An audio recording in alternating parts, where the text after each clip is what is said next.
All right, now that you know how to hold the violin, we're going to talk about how to hold the bow. First of all, let's talk about the names of the different parts of the bow. Up here we have the tip. It is very fragile and can easily be broken, so we want to be very careful to never use it as a sword or a cane or a pointer. We want to instead always make sure that this is protected. That's the tip. This is called the stick.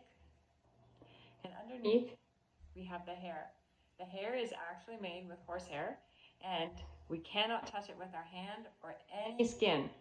Otherwise, the oil transfers from our skin to the hair, and the hair will no longer hold rosin, which is necessary to make a nice sound on a violin.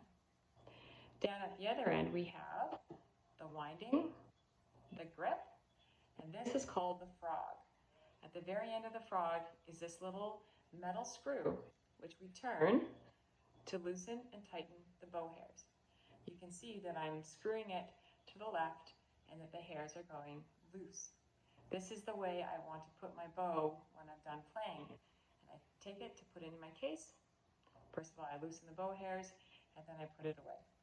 When I'm going to play it, I'll first of all turn the screw here to the right until my bow has hairs that are about as tight as that.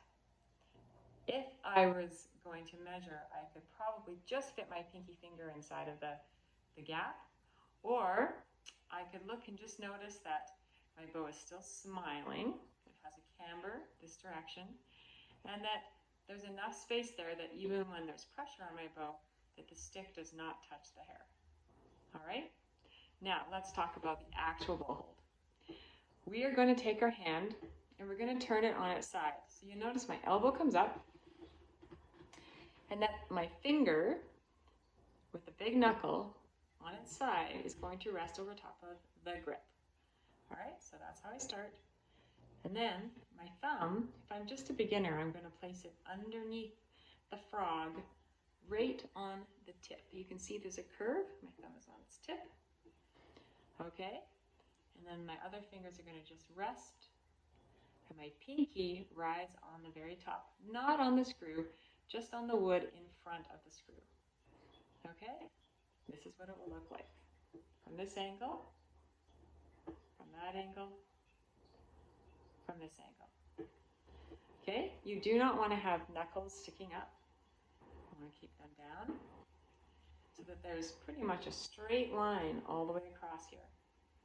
All right, you'll also notice that this tips my wrist in.